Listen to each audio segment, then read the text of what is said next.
Hey everyone, Once Bitten here. So we advanced to Game 3 of Brawler Bash 2017, and my Equitanians face some Orcs and Goblins. So if you're following this tournament so far, one, I never really had any practice games with this list before submitting it. I had some practice games with similar lists, and I felt that Game 1 was just really a horrible showing, and Game 2 I got kind of lucky and had a decent showing there. And I'm really hoping at this point that I'm hitting my stride and can do a little bit better. Um, as is typical, Orcs and Goblins just have a ton of things on the board, which is really good for them and sometimes bad because they have so much stuff they kind of need to spread out a little bit. And my list tends to have its points a little more concentrated. So when I have this kind of a matchup, I'm thinking that my opponent needs to whittle me down and then get in combination combats, and I need to be able to pick him off um, a unit at a time without him getting combinations. So we'll see if that pans out or not. Starting on the far left, he's got 2 wolf chariots, a giant, a scrap wagon, 20 common orcs with bows sitting on the hill. Then he's got 3 war machines. I'm assuming this one on the left is a git launcher. He's got a wrecking team right next to it. Some feral orcs with a couple upgrades. They have like that weapon they carry and the flaming banner. He's got a splatter behind there. Forget which one of those two is which, but whatever. On the hill, he's got a bunch of cave goblins, and in with them is a witch doctor with 4 pyromancy spells and the ring of fire. So you'd think that with a 2-up armor save you wouldn't fear pyromancy very much, but a lot of strength 4 hits, enough get through that it really actually does worry me. Now behind the hill you can barely see it, but he has a general and a battle standard bearer both on boars. The general's a feral orc warlord. He's got the axe of the Aporcalypse, which just scares me to death because it just kills whatever it touches. And then of course the BSB he's built to be a little more tanky. Yeah, but he doesn't have boars in his list, and so I think he's just kind of hiding them back behind the hill, using them for leadership and reroll, and then bringing them out when he feels it's safe. That's what I think his plan is. He's got 6 cave trolls, gargantulas, some grotlings, and on the far right, he's got another Nasher wrecking team, and then he's got the cave goblin king on the cave Nasher. Whew, that's a lot of stuff. Alright, so this time I decided I wouldn't be totally stupid, and I angle my knights errant out, so my opponent can't just get behind me easily. Yeah, so I've got the archers on the hill with a sacred reliquary, a trebuchet behind them. I decided to put my questy knights with my BSB and my damsel facing that impassable terrain because, well, mainly because I can see to either side of it, and it gives me options to go left or right. I'm kind of thinking I'm going to need to go right with that unit and let my pegs and characters handle the left. So on the left, you see the 6-man peg knight unit with my general. He's got the dragon lance for chief Audacity. Archers behind him, another trebuchet. And then I've got my second duke on a paladin guarding this flank. I don't remember what it was for. But, I mean, whatever. They're so mobile, I'm not really worried about it. It's not like we're going to be charging something turn 1. So I deployed first, which means I have a 50-50 chance. Actually, less than a 50-50 chance of going first because whoever finishes second wins ties, and I don't get any bonuses. Regardless, I won it, and it looks like this. On the far right, I needed a decently long charge to make it into his Cave Goblin King, and I fail it. Luckily, I failed it really low, so now he needs, again, a decent roll to get to me. If he makes it to me, I'm not too worried about it. I've got I'll be steadfast for a while, but I'd sure rather get the charge on him. Over here on the left, yeah, I just kind of have my general and the peg knights to where they can see past that impassable terrain. If someone wants to shoot at me, I'm getting cover. And actually, it doesn't hurt me being where they are, and they're just waiting in the wings for something to come close to them. My duke on the far left is not part of the unit. He's just kind of doing the same thing. Really kind of worried about the git launcher. It's just horrible having knights and facing that thing. So not a lot happens in magic. In shooting, one trebuchet really can't see a whole lot. My opponent's hiding a lot of stuff from one of them, and so it just targets the Bowmen on the hill, kills a bunch of them, and I want to say, looking at these pictures, he didn't have leadership or reroll. So I think I was like, I'm going to kill a bunch, make him take a panic test, and just run off the board and start whittling this stuff down. But he passed his panic. The other Trebuchet takes itself out for the rest of the game. Darn it. Darn it. We go to Orcs and Goblins turn 1. He moves up. As you can see, the Grotlings are right in front of my Questing Knight BSB unit, which is just really rough, because if I charge them, I can't overrun into the Gargantula, and then I just get countercharged by the Cave Trolls. But I guess on the good side, my opponent can't really charge that unit with my unit with anything other than those Grotlings.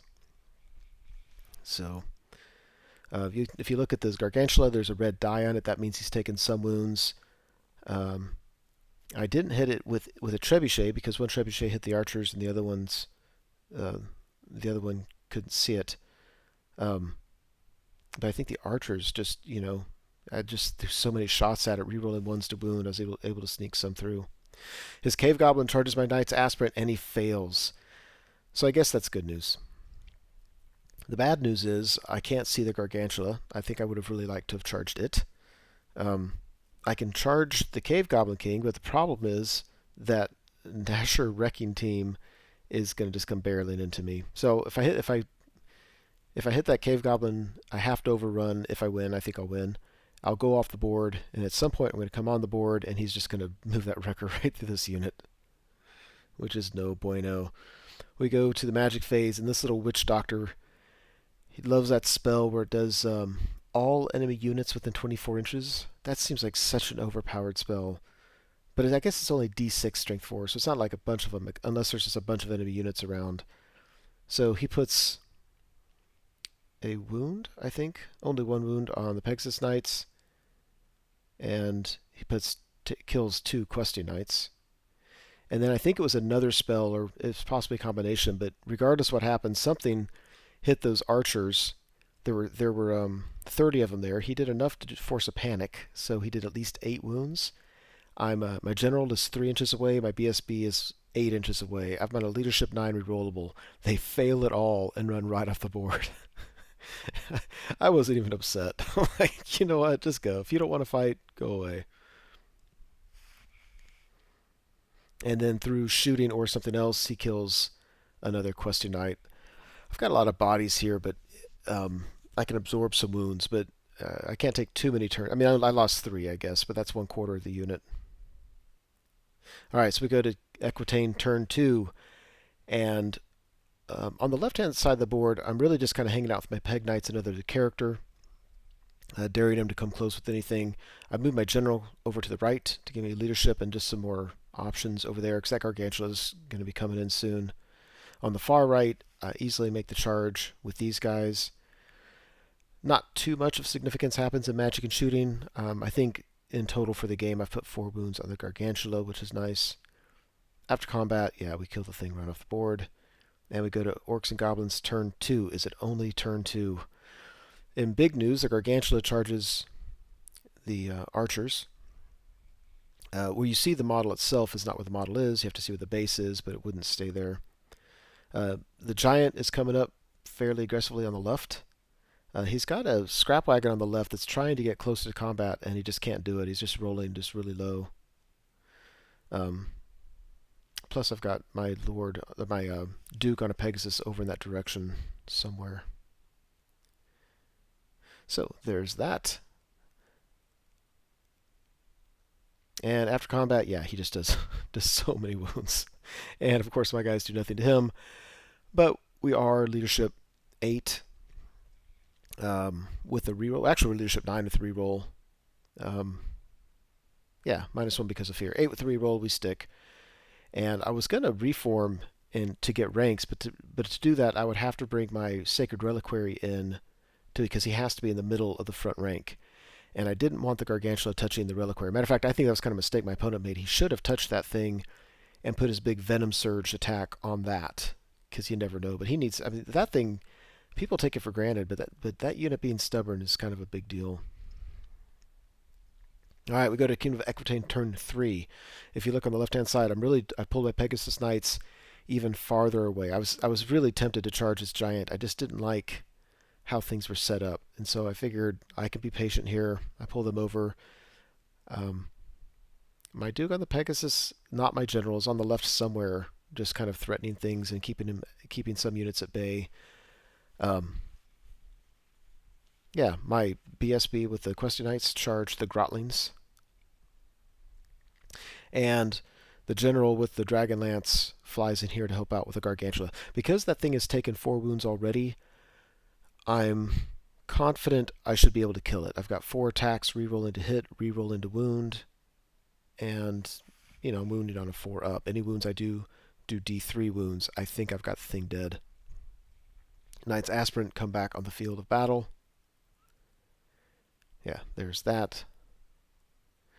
And I'm guessing a Trebuchet hit this guy. I don't know how I would have damaged him. I think a Trebuchet could see his battle standard bearer, targeted him, hit him, wounded him, and then only did a single wound. It's a little bit disappointing. I would have liked to see him dead. After combat, the Gargantula dies, and in reviewing this game, I don't see how I did this reform, because it looked like my general was pretty close to my unit, and for my unit to go from only 2 ranks to having now 4.5 ranks means that they would have had to bump up, and I couldn't have done it. So I did not mean to cheat there. In hindsight, it might have actually been better had I not reformed, but regardless, I need to keep a closer eye on that. These guys kill the Grotlings, and again, I just turn face forward. What I'm trying to avoid is I don't want the cave trolls to, if they make a long charge, I don't want it to be in my flank. I want it to be in my front.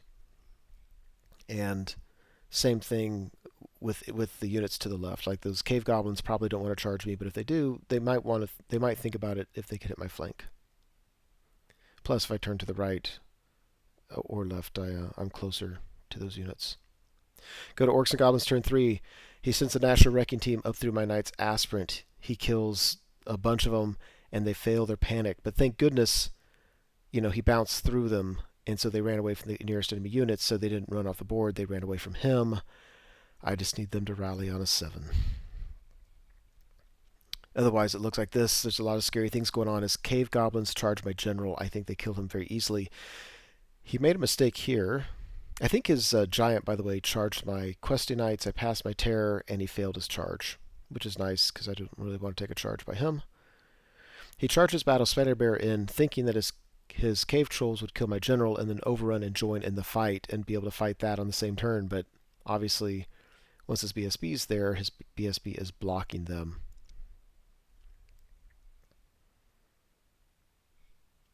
I think that's just showing the failed charge by the giant.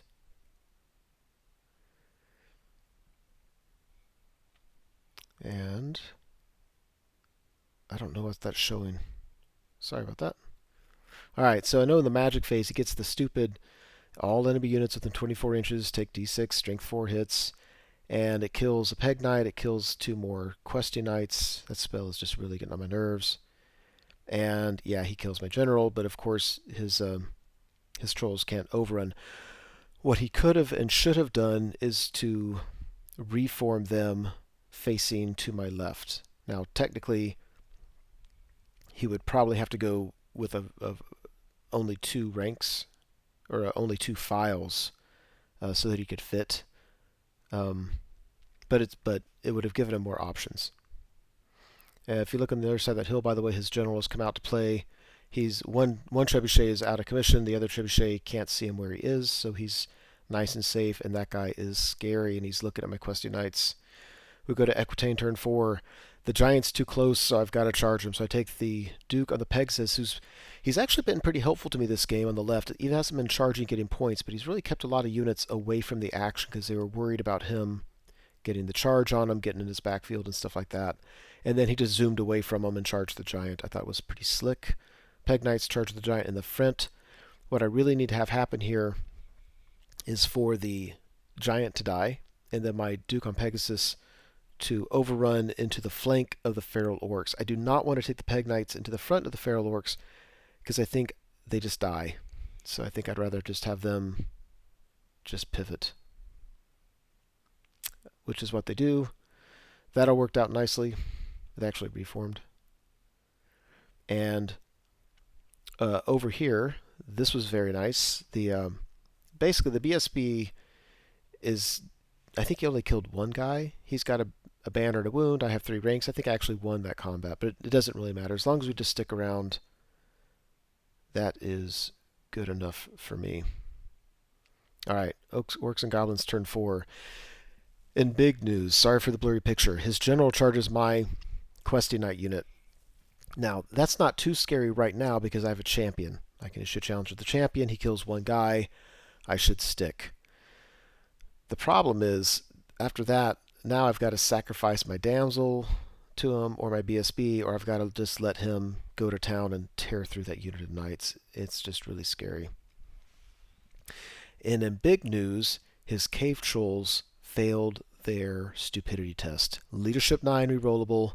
Happened to me with the peasants, and now it happened to him, and that's huge.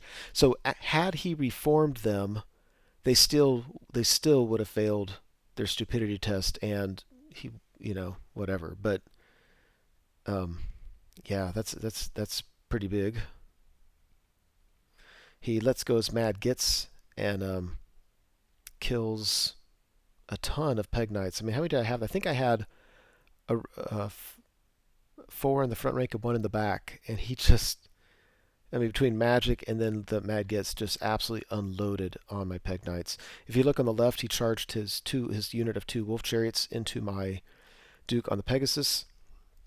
That's a little scary, but this guy has a 1-up rerollable and of course the ward save. He is resilient as all get out, and now he has multi-wound things at base contact, and this guy, he has the virtue of Renown, so if he rolls a 6 to wound, he does D3 plus 1 wounds, so he's much more effective against multi-wound things.